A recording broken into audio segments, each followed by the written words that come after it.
नमस्ते जी। नमस्ते जी। बहुत अरसे बाद, विलंब के बाद आए हैं। बीच में स्वास्थ्य की समस्याओं के कारण कुछ व्यवधान आ गया था। तो कुछ सप्ताह के बाद पुनः आप सबके साथ कथा को, जहाँ बीच में एक छोटा विराम दिया था, वहीं से आगे की कथा प्रारंभ करते हैं। तो जैसा कि हमने प्रकरण छोड़ा था, वह प्रकरण था कि चित्रकूट में महात्मा भरत अपने भाई श्री राम से, अपने परिवार, बंधु बांधवों, सेना, आचार्यों सहित विदा ले ली थी। और श्री राम से यह संकल्प दिलवाया था कि 14 वर्ष से ऊपर यदि एक भी दिन हुआ तो भरत को श्री राम जीवित नहीं देखेंगे। और कहा था कि यदि एक भी दिन ऊपर हुआ तो मैं अग्नि में कूदकर स्वयं को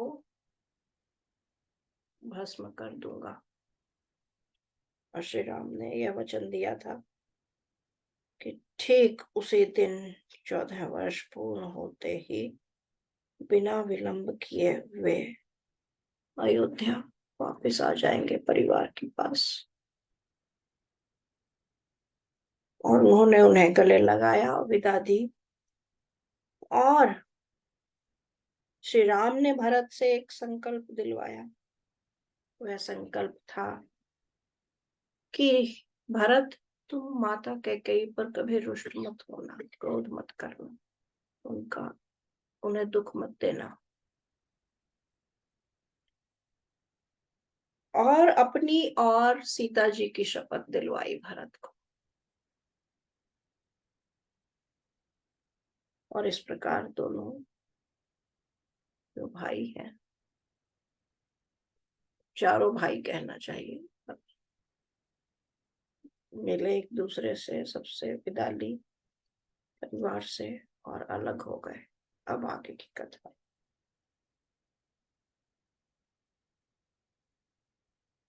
ततः शिरसि कृत्वा तु पादुके भरतस्तदा आरुरोह रथं हृष्टः शत्रुघ्नेन समन्वितः। कि जब उनसे विदा ली भाइयों से, दोनों भाइयों से, तो भरत ने जो पादुकाएं थी वो रत्न जड़ित स्वर्ण की पादुकाएं श्री राम की, वे उन पर पांव रखवा कर कहा था कि यही पादुकाएं ही अब शासन करेंगी आपके बिहाफ पर। आपके प्रतिनिधि जैसे होता है ना। और कि मैं इन आपकी पादुकाओं को ही आपका प्रतिनिधि बनकर वहां आपकी ओर से शासन चलाऊंगा। तो भरत ने वे पादुकाएं अपने साथ ली, अपने सिर पर लगाया, रखा और श्री राम से वचन लिया और शत्रुघ्न के साथ अच्छे मन से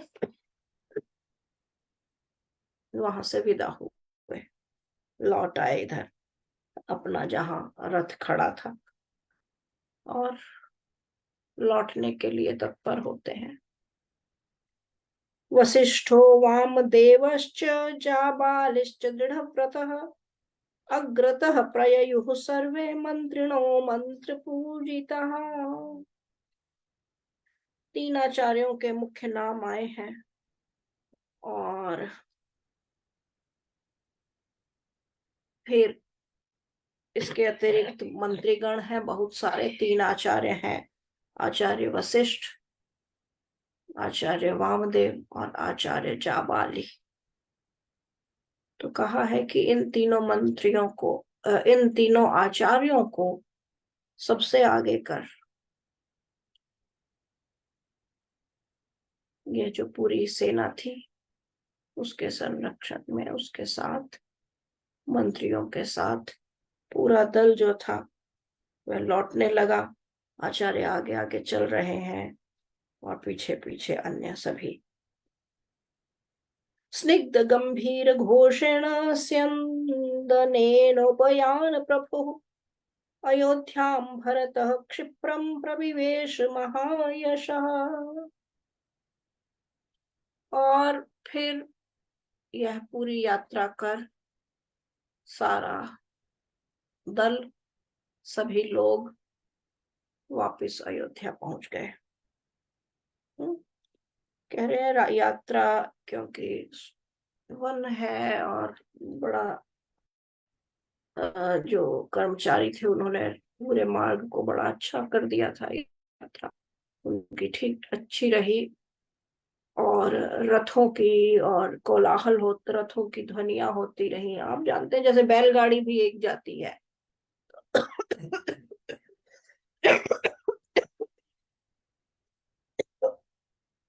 तो बैलगाड़ी का भी एक ध्वनि होती है, एक स्वर होता है। तो अभी जब इतने सब रथ गुजर रहे हैं, वहां से जा रहे हैं, उन सब की ध्वनिया, उसमें जो लोग हैं उनका संवाद, सेना के पदचाप, या जैसे भी यदि घोड़ों पर हैं सैनिक तो घोड़ों की टाप, टाप कहा जाता है, घोड़ों की टाप, ये सब मिलकर पूरे वातावरण में एक बहुत सुंदर सा जैसे संगीत उत्पन्न कर रही थी, ध्वनियां उत्पन्न कर रही थी। और इस सब के साथ पूरे उसके साथ वे अयोध्या नगरी में प्रवेश होते हैं लौटकर। ततो निक्षिप्य मातृः स अयोध्यायाम दृढ़व्रतः भरतः शोक संतप्तो गुरु निदमथाब्रवीत्। अब भरत आ तो गए हैं वचन लेकर, मिलकर सब कर, किंतु उनका मन मुदित नहीं है, क्योंकि जो संकल्प लेकर भरत वहां से चले थे वह संकल्प उनका पूरा नहीं हुआ और श्री राम साथ में नहीं लौटे हैं। तो भरत का मन जो है वह बहुत बुझा हुआ है, तो उदास है, दुखी है, कातर है। और तो निक्षिप्य मातृ, तो ऐसे जो भरत हैं, भरतः शोक संतप्त है, शोक में संतप्त है, शोक अर्थात दुख, और संतप्त, संतप्त शब्द बना है, आप तप्त तो जानते हैं, तप्त से ही तपा हुआ बना है। तो जो दुख में तपे हुए हैं, दुख की उससे ना जल रहे हैं, दुख में ताप से उसके। तो ऐसे जो भरत हैं उन्होंने माताओं को जहां जहां ठहरना है उनके, यानी अब वो लौट कर आई है कुछ एक अवधि बाहर बिताकर, तो उनकी सारी व्यवस्था, वो ठीक ठाक पहुंच जाए, वहां सब व्यवस्था है उनकी। जैसे हम भी घर लौट कर कहीं से आते हैं तो देखते हैं हमारा फ्रिज खाली है, इतने दिन गए हुए थे, दूध नहीं है, यह नहीं है, वह नहीं है, बिस्तर बिस्तर झाड़ो, यह लगा हुआ करो। घर में सामान्य व्यक्ति को भी देखना पड़ता है ना अपने घर आने पर। तो आए तो अपने ही घर हैं, किंतु एक अवधि बाहर बिता कर आए हैं, तो वापिस लौटने पर वह सारी व्यवस्था भरत ने उनकी देखी, करवाई की। फिर अपने जो आचार्य हैं, है ना, उनसे कुछ कहा। क्या? नंदीग्रामं गमिष्यामि सर्वानामन्त्रये अद्य वः तत्र दुःखमिदं सर्वं सहिष्ये राघवं विना। देखिए बहुत सरल शब्द है ना। संस्कृत का जो बिना शब्द है उसी से हिंदी में बिना शब्द बना है। राघवम बिना मतलब बिना राघव के, और सहिष्य तत्र दुखमिदम सर्वम सहिष्य, है ना। सहिष्य से का हिंदी का सहन करना शब्द है, तो सरल शब्द हैं सभी। भरत कहते हैं कि राम के बिना, श्री राम के बिना मैं लौट आया हूं, किंतु मैं यहाँ नहीं रहूंगा सत्ता का जो केंद्र है उसमें। क्योंकि भरत ने संकल्प लिया है कि वे भी श्री राम की भांति उसी प्रकार, उसी रंग ढंग में, उसी रंग रूप में वैसा ही जीवन त्याग तपस्या का बिताएंगे। देखिए, हम कहते हैं श्री राम को 14 वर्ष का वनवास हुआ, उन्होंने वनवास का जीवन जिया तपस्वियों जैसा। इधर दूसरे भाइयों ने भी वैसा ही जीवन जिया, लक्ष्मण ने भी वैसा जिया, भरत ने भी वैसा जिया उतनी अवधि।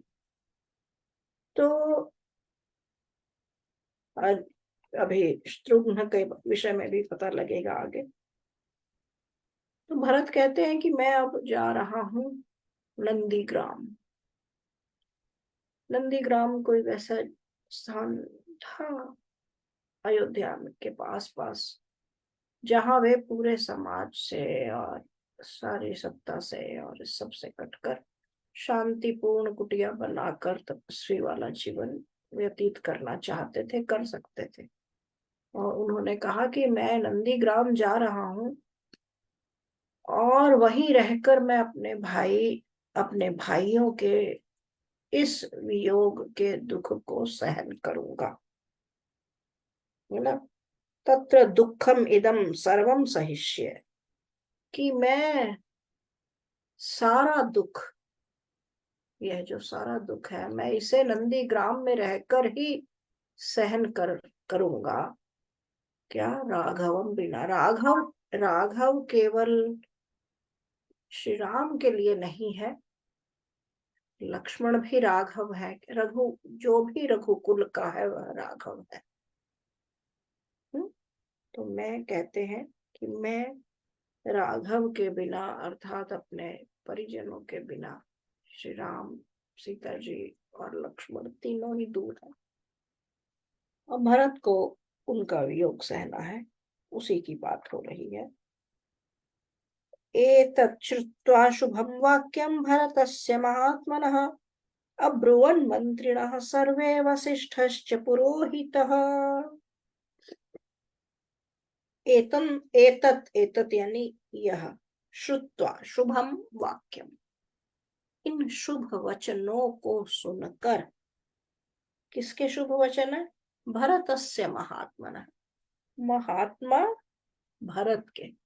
तो महात्मा भरत के इन शुभ वचनों को सुनकर आपको आश्चर्य होगा कि ये शुभ वचन क्यों है। क्योंकि एक संकल्प है ना, है ना। अब ये दुखी नहीं हो रहे हैं क्योंकि उन्होंने संकल्प लिया है, अब उस संकल्प की पूर्ति के लिए जा रहे हैं, तो आचार्य दुखी नहीं है।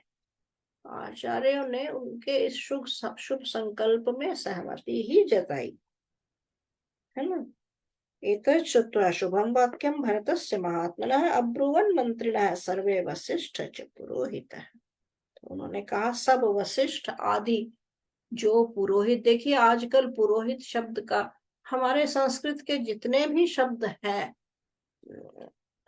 हमारी इधर हिंदी में आए हैं, हम प्रयोग करते हैं, लेकिन आप सभी को यह पूरी तरह ध्यान रखना चाहिए उनका प्रयोग करते समय कि मूल शब्द का अर्थ कुछ और है और हिंदी में वे कुछ और अर्थ में रूढ़ हो गए हैं। यदि उसके 8-10 अर्थ थे एक शब्द के, तो हमने किसी एक अपने एक अर्थ के लिए उसे रूढ़ कर दिया। मैं उदाहरण दूं, जैसे किसी ने अपने बच्चे का नाम सूर्य रख दिया, और तो वेद के मंत्रों के में जो प्रयोग है, शब्द हुए हैं, उनके साथ हमने क्या किया है इसकी आप कल्पना कर सकते हैं। तो उदाहरण यूं है कि मैंने अपने, मान लीजिए, पुत्र का नाम सूर्य रख दिया और सूर्य घर आ गया शाम को, और मैं कहूं सूर्य आ गया, तो अब सूर्य हमारे परिवार के लिए, हम सब के लिए तो सूर्य का अर्थ है वह बेटा, वह व्यक्ति। तो हम उस अर्थ में सूर्य कह रहे हैं, लेकिन सूर्य का अर्थ वह तो नहीं है ना। और सूर्य का अर्थ केवल वह भी नहीं है जो सूर्य हमें दिखाई देता है, प्रातः काल उदय होता है। सूर्य मूलतः परमात्मा का एक वाचक है। बहुत सारे शब्द हैं ईश्वर के गुणों के कारण, उनमें से एक शब्द जब वेद के माध्यम से भाषा आई विश्व के प्रारंभ में, सृष्टि के प्रारंभ में, तो जो शब्द आए उनमें से, वहीं से हमने भाषा सीख को अप लिया, है ना। हमने तो भाषा को बनाया नहीं। तो उन शब्दों में से जो एक चीज हमने पकड़ पकड़ कर एक एक चीज का नाम दिया। अब हमारी समस्या यह है कि जो हमने नामकरण किया, हम समझते हैं, जब जब उनका उल्लेख आता है वेद में, हम समझते हैं, वेद और आगे हमारे आर्ष साहित्य में, तो हम समझते हैं कि यह जो हमने नाम दिया था यह उसी की बात हो रही है। ऐसा नहीं है। तो इसलिए यह प्रसंग आया कि पुरोहित शब्द जो है, इसका अर्थ है कि वह जो विश्व का कल्याण है, हित है, उसे सर्वोपरि, दूसरे के हित को अपने से सबसे आगे रखकर जो चलने वाला व्यक्ति है, उसे पुरोहित, हमारे हित को हमसे अधिक वह समझता है। अपना हित हम नहीं समझते हैं, हमारा हित उसे, उन्हें अधिक मालूम है। जो ऐसा व्यक्ति होता है, कल्याण के लिए काम करता है, दूसरों के हित के लिए, उसे पुरोहित कहा जाता है। और भी अर्थ है, उसमें अभी मैं नहीं जाती। तो आजकल हम पुरोहित, हम सोचते हैं कर्मकांड कराने के लिए किसी को बुला लिया, उसे पैसे दे दिए, जैसे प्लम्बर को बुला लेते हैं, बढ़ई को बुलाते हैं, हैंडीमैन को बुलाते हैं, ऐसे ही पुरोहित को बुलाते हैं, काम करो जी, पैसा लो और जाओ। तो यह सब चीजें हमारे लिए बहुत घातक है, मानव के लिए बहुत घातक है। इस प्रकार के आचरण, जिनमें वो योग्यता होनी चाहिए, उनका वैसा, उनके प्रति वैसा न बरतना, या वैसा ना उन्हें मानना। तो अब यहाँ कहते हैं कि आचार्य वशिष्ठ और ये सब जितने आचार्य और पुरोहित हैं, वे सब प्रसन्न हुए भरत के इस कथन को सुनकर, और उन्होंने भरत से कहा कि सुभृशं श्लाघनीयं च यदुक्तं भरत त्वया वचनं भ्रातृवात्सल्यादनुरूपं तवैव तत्। कि ये तुम्हारे जो शब्द है, ये बड़े जो शब्द है ना, श्लाघनीयम, सुभृशम और श्लाघनीयम च यदुक्तम भरत भरत त्वया, कि आपने जो अपने परिजनों के प्रति, अपने परिवार, अपने भाइयों के लिए जो आप प्रेम है आपके हृदय में, उसके कारण ये जो बहुत अच्छे अभी वचन कहे हैं, शब्द कहे हैं, और यह अपना निश्चय बताया है, यह बहुत प्रशंसा, सराहना के योग्य है। इसकी प्रशंसा की जानी चाहिए। क्यों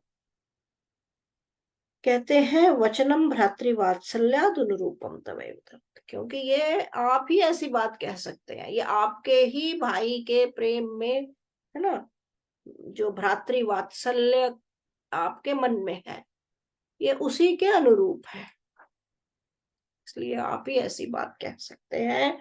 नित्यम ते बंधुलुब्धस्य तिष्ठतो भ्रातृसौहृदे आर्य मार्गम प्रपन्नस्य नानुमन्येत कह पुमान। फिर भरत के विषय में कहा गया कि नित्यम ते बंधुलुब्धस्य तिष्ठतो, अर्थात कुल मिलाकर संक्षेप में यह कि आप ही हैं ऐसे व्यक्ति जो सदा, हाँ, अपने, क्योंकि अब देखिए भरत ही तो सबकी रक्षा कर रहे हैं। भरत ही उधर अपने ननिहाल गए थे, क्योंकि वहां का जो निर्णय हुआ था दो पिताओं के मध्य, ससुर और दामाद के मध्य, अर्थात भरत के नाना और महाराज दशरथ के मध्य, कि भरत कैकेयी का जो यह शासन था कैकेयी के विवाह के समय, इधर भरत को दिया जाएगा, अर्थात कैकेयी के पुत्र को दिया जाएगा। किंतु परिस्थितियां ऐसी बनी कि वहां का शासन, जो कैकेयी के पिता का शासन था, वह भरत को संभालना पड़ा। तो भरत वहां है, तो जो शासन कर रहा है, शासन अधिकार नहीं है, दायित्व है ना। जो लोग समझते हैं कि शासक बनना, राजा बनना अर्थात कि वह अधिकारी बन गया, मालिक स्वामी बन गया, ऐसा नहीं है।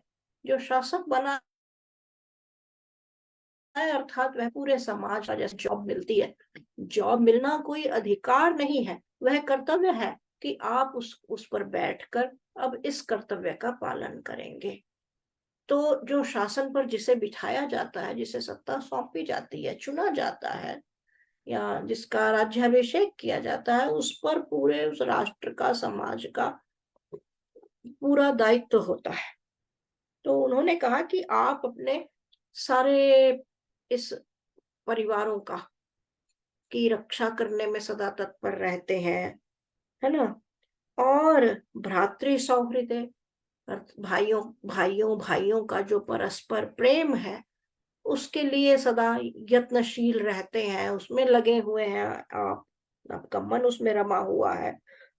और फिर आर्य मार्गम प्रपन्नस्य, आर्य मार्ग अर्थात श्रेष्ठ, जो ईश्वर पुत्र, आर्य कहते हैं ईश्वर, आर्य ईश्वर पुत्र, अर्थात जो ईश्वर पुत्र है। ईश्वर पुत्र का अर्थ का मतलब सभी ईश्वर के पुत्र हैं। ईश्वर पुत्र का आशय होता है यानी जैसे गुण ईश्वर में है, वैसे गुणों को अपनाने वाला, जिसमें वैसे गुण हो, और पिता के संकल्प को आगे बढ़ाने वाला।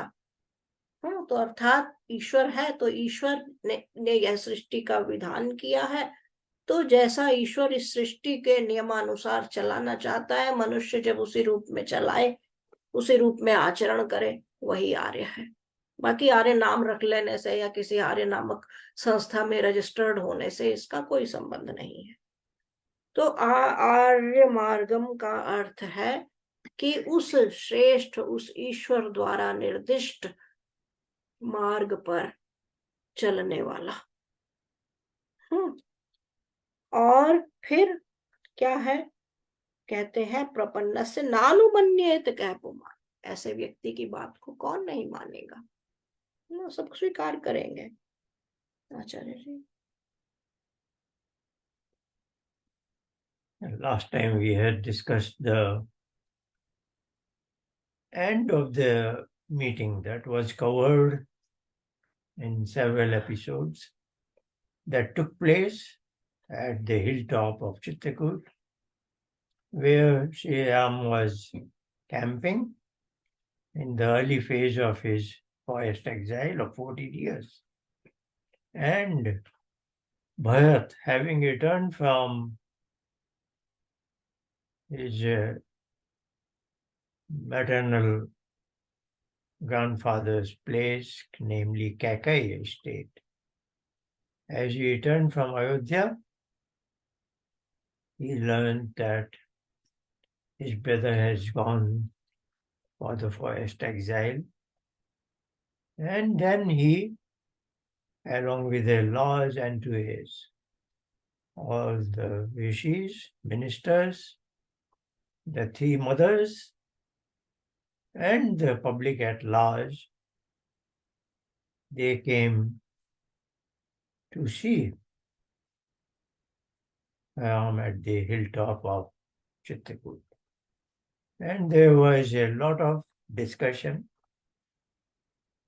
Overall, it was Bharat's attempt to persuade Sri Ram to return to Ayodhya, because that's what his duty is, to take care of, manage the affairs of the state. But we heard that finally Ram prevails. His argument is he must keep the word, what his father said at the last phase. And that's where Ram also learned that his father is passed away within a week after he left Ayodhya. Finally, the end was, we heard last time that Bharat agreed to take Ram's footwear as his symbol, as his representative, and do his best to manage the affairs after having returned to Ayodhya. And in last episode was that this agreement has been understood by all those who were present, and they all approved it. This was the optimum way to reconcile the situation. And now this morning we have heard that Bharat begins with the return journey along with his rishis, following his rishis and ministers, etc., and has entered into Ayodhya. The first thing he does in Ayodhya is to give instructions so that the three mothers and their life goes in a proper manner. Of course, everybody is overall sad for what has happened. Ram is in forest exile. The Emperor Dashrath is no more. These two things, these two events have hurt almost everybody. So Bharat takes cognizance of this reality and takes care of what is due to the three mothers. And then he seeks approval from the rishis that he would like to be in the suburb of Ayodhya and not live in the palace. So he wants to live almost as if he is also in the forest exile. That is his affection, attachment to Ram. So he selects a suburban area named Nandigram, probably adjacent to Ayodhya, but is outside of Ayodhya as well. And he seeks the blessings of his rishis. The head of that council is Vasishtha. Vasishtha, of course, approves it along with the ministers, saying that these are the words that can come from a person, a wise person like you only, who has deep bonding with his brother and wants to maintain that sort of affection for the next 14 years. So they, of course, approve his idea. And then we have heard, as we'll see now, he will now proceed to Nandigram, because that's where he thinks he can wash away all those bad ideas people may gather about him, that he has been the cause of these events and his mother Kaikeyi did all this to facilitate Bharat to become the king. And that was certainly not Bharat's idea, and he wants to show within his heart that his heart is with his brother Ram. So that's the way he wants to lead his next 14 years, by living in Nandigram and also following the instructions from his brother Ram. So let's see what he does next. मंत्रिणां वचनं श्रुत्वा यथाभिलषितं प्रियम् अब्रवीत सारथिं वाक्यं रथो मे युज्यतामिति। मंत्रियों और आचार्यों ने जो कहा, उनकी उन बातों को सुनकर, उनकी उस सहर्ष सहमति को पाकर भरत को संतोष हुआ। और अब उन्होंने अपने फिर जो रथवान थे, सारथी हैं, कौन है उनके सारथी आप जानते ही हैं, पूरे परिवार के लिए सुमंत्र सारथी का काम करते हैं। जहां जहां जब जब आवश्यकता होती है, सुमंत्र उनके परिवारी जन जैसे हैं, सदा साथ रहे हैं श्री राम के साथ भी। और सारथी का महत्व आप समझते हैं कि कैसा व्यक्ति सारथी होते थे। ऐसा नहीं है आज तो हम समझते हैं कि ड्राइवर है हमारा तो एक वैसा व्यक्ति है, लेकिन आप देखिए कि सुमंत्र की भूमिका पूरी रामायण में क्या है। और फिर महाभारत तक आते आते तक भी, यानी अर्जुन के सारथी कौन है, श्री कृष्ण बनते होते हैं।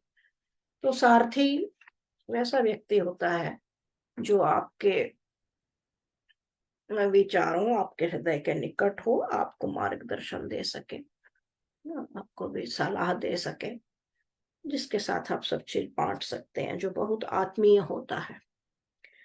तो उन्होंने कहा कि मैं अपने सुमंत्र से कि अब हम चलने के लिए तैयार हैं, और सुमंत्र से कहा कि आप हमारी व्यवस्था करवा दीजिए कि हम चल सके।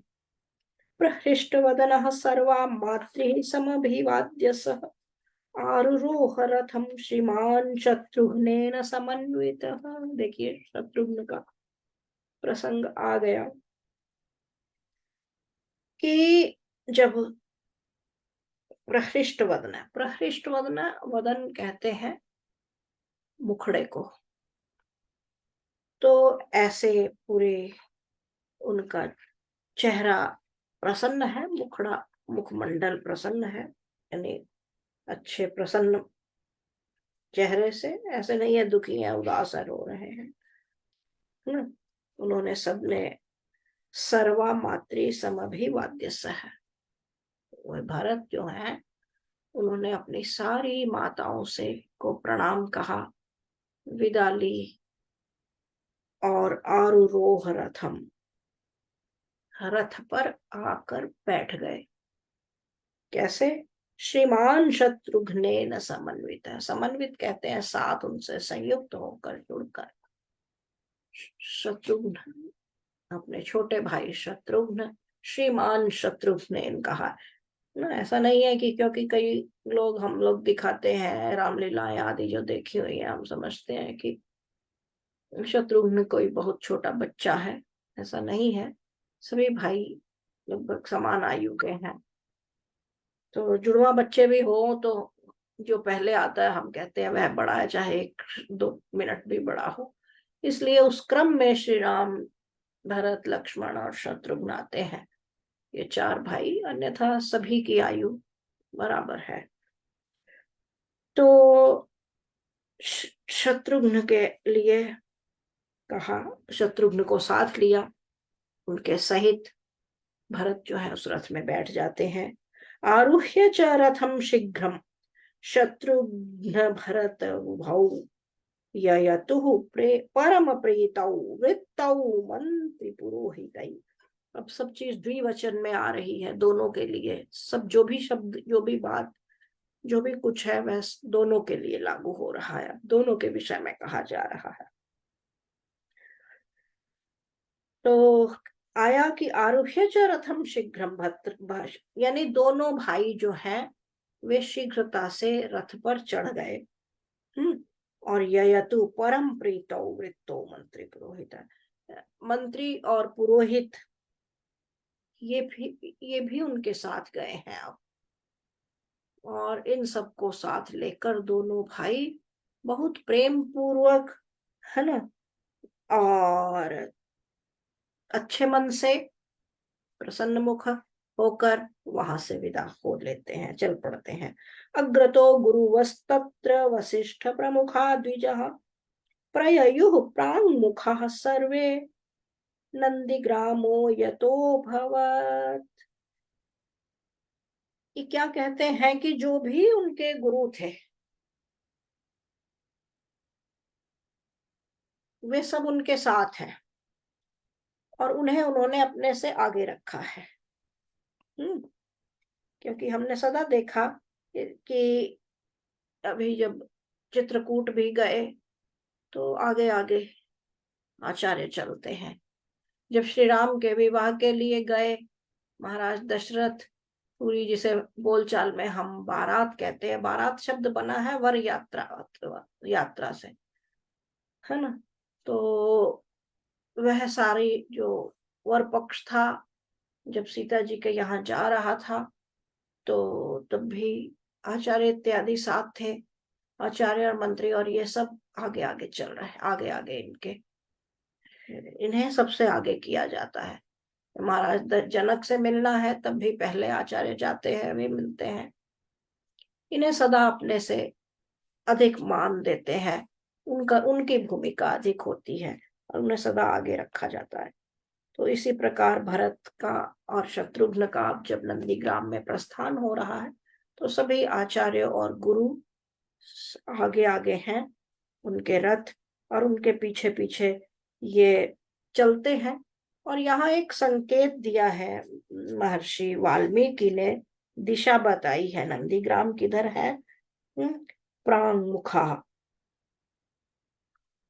कि यह पूर्व दिशा में, अयोध्या से पूर्व दिशा में नंदीग्राम है। तो उस पूर्व दिशा की ओर ये चल पड़ते हैं। ततस्तु भरतः क्षिप्रम नंदीग्रामं प्रविश्य स अवतीर्य रथात्तूर्णं गुरूनिदमुवाच। अब ततस्तु भरतः क्षिप्रम, है ना, क्षिप्र आया है शीघ्रता के अर्थ में। तो भरत शीघ्रता पूर्वक नंदीग्राम पहुंच जाते हैं, प्रवेश करते हैं और फिर अवतीर्य, अवतीर्य अर्थात नीचे उतरना, तो वे नीचे उतरते हैं रथ से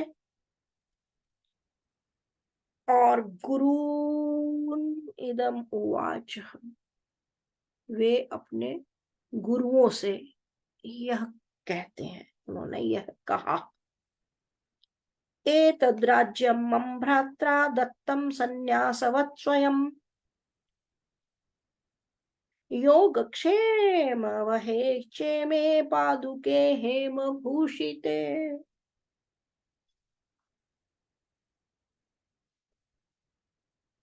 यह जो राज्य है,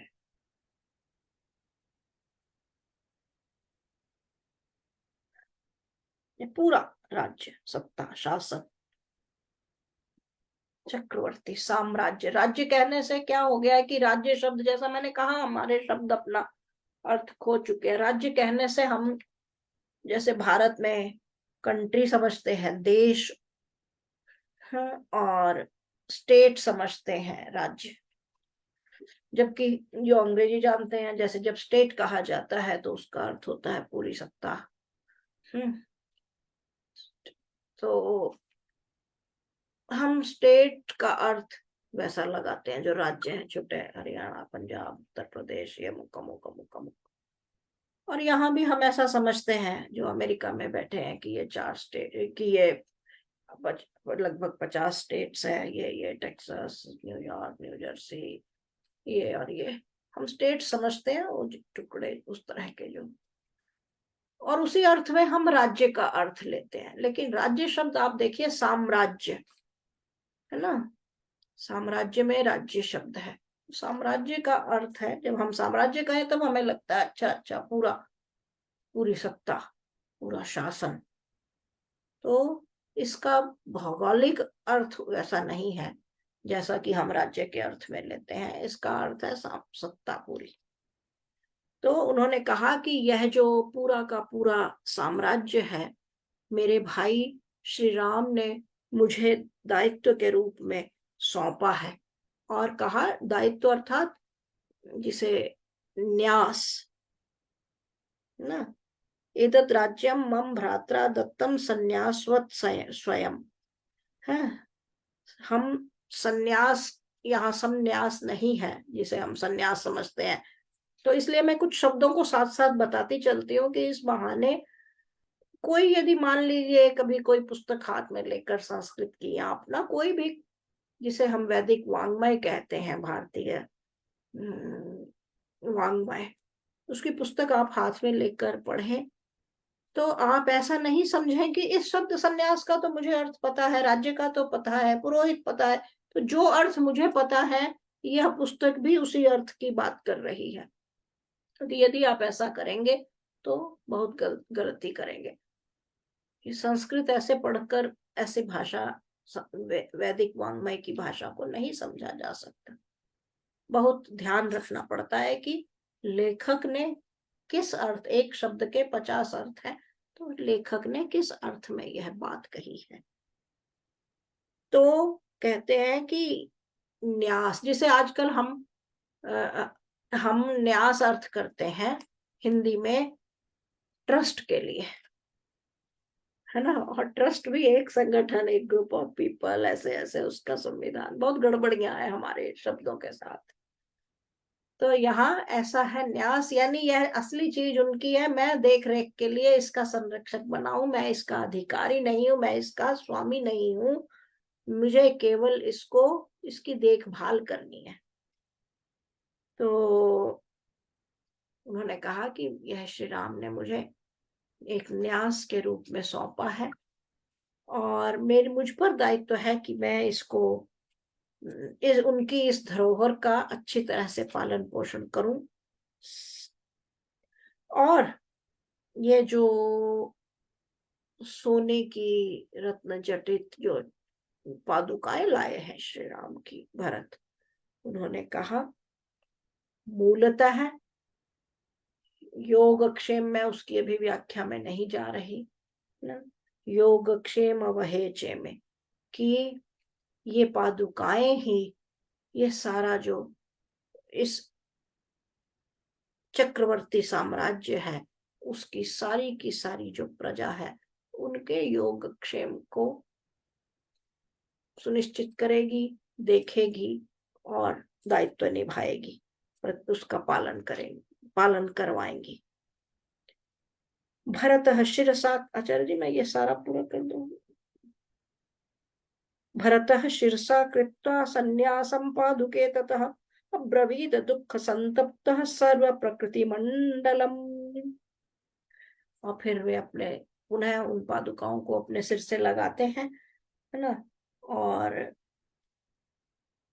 फिर आंखों में आंसू भरकर दुखी मन से, विगलित कंठ से, अपने जो सारे समस्त लोग खड़े हैं, मूलतः सामने व्यक्ति एक खड़ा होता है, लेकिन यहाँ महर्षि वाल्मीकि कह रहे हैं अपनी सारी प्रजा, जैसे हमने उनका भर्तृहरि का श्लोक आते हैं कुछ, उनका नीति शतक के श्लोक है और कई हैं, तो ये कुछ बातें कहते हैं।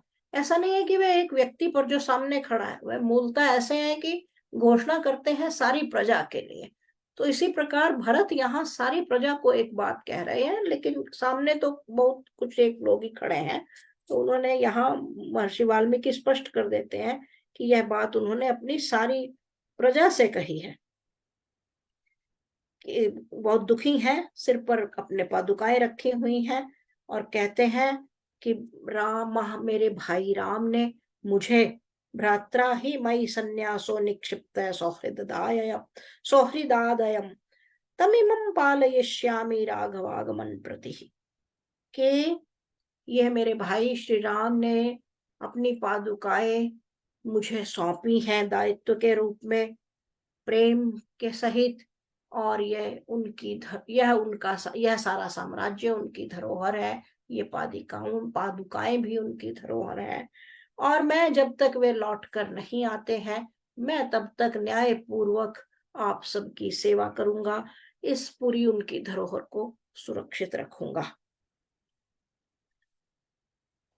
क्षिप्रं संयोजयित्वा तु राघवस्य पुनः स्वयं चरणौ तौ तु रामस्य द्रक्ष्यामि सह पादुकौ। और जब श्री राम लौट कर आएंगे तो मैं अपने इन्हीं हाथों से ये पादुकाएं उनके चरणों में पुनः पहनाऊंगा, और मैं तब उन श्री राम की के उन चरणों को इन पादुकाओं सहित देखूंगा। ये एक संकल्प है, जैसे कि एक दृश्य की कल्पना करना कि ऐसा होगा। तो राघवाय च संन्यासं दत्ते मे वर पादुके राज्यं चेदम् अयोध्यां च धूत पापो भवामि च।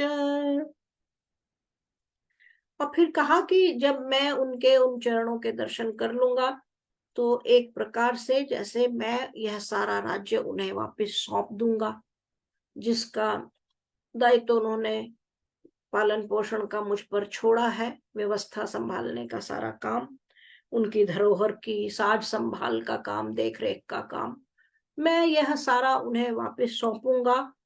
और तब ऐसा करने पर मेरी माता के कार्य से जो एक अपयश आ गया है मुझ पर, मेरे पिता पर, माता पर, सब, तब यह कलंक, अपयश का जो कलंक लगा है, तब उसको वह धुल जाएगा, तब मैं उसे धो दूंगा।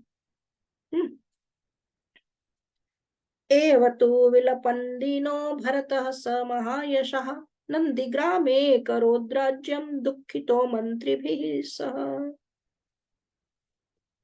और जैसे ही यह बात फिर से उठती है, कलंक की, अपयश की, माता के कर्म के द्वारा जो एक कलंक लग गया है भरत पर, भरत पुनः भावुक हो जाते हैं, दुखी हो जाते हैं, वे उनके अश्रु जैसे हो जाते हैं ना, रोने लगते हैं, आंसू आने लगे हैं। और विलपन दीनो यानी दीन की तरह विलाप करते हुए भरत है। और इसी प्रकार उन्होंने वहां फिर पूरा नंदीग्राम में रहकर शासन करने लगे, अपने मंत्रियों की और आचार्यों के निर्देश में और मंत्रियों की सहायता से भरत वहीं रहकर शासन संभालने लगे। सवल्कल जटाधारी मुनिवेशधर प्रभु नंदीग्रामे वसद्वीरः ससैन्यो भरतस्तदा। कि जो शक्तिशाली भरत है, उन्होंने वल्कल वस्त्र धारण किए हैं, जटाएं बढ़ चुकी हैं उनकी। सवल्कल जटाधारी मुनि वेश धरा, मुनियों जैसा वेश धरा हुआ है प्रभु। भरत के लिए शब्द आया प्रभु। नंदीग्रामे अवसत, नंदीग्राम में रहते हुए, वीरः ससैन्यो अपनी पूरी सेना के द्वारा, मंत्रियों के सहायता से, आचार्यों के निर्देश में शासन करने लगे, संभाल लिया उन्होंने और नंदीग्राम में रहने लग गए। आचार्य जी।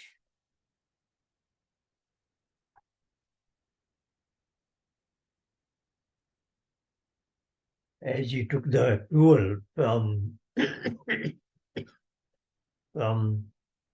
the rishis and ministers to move out of Ayodhya and function from the suburban place, namely Nandigram, he instructs his minister, we have heard this name many times, Sumanta, who is minister in attendance for the emperor. He instructs him to arrange the vehicle, and Sumant is the chauffeur and brings it to him in almost no time. And then Maharishi Valmiki describes the journey from Ayodhya to Nandigram.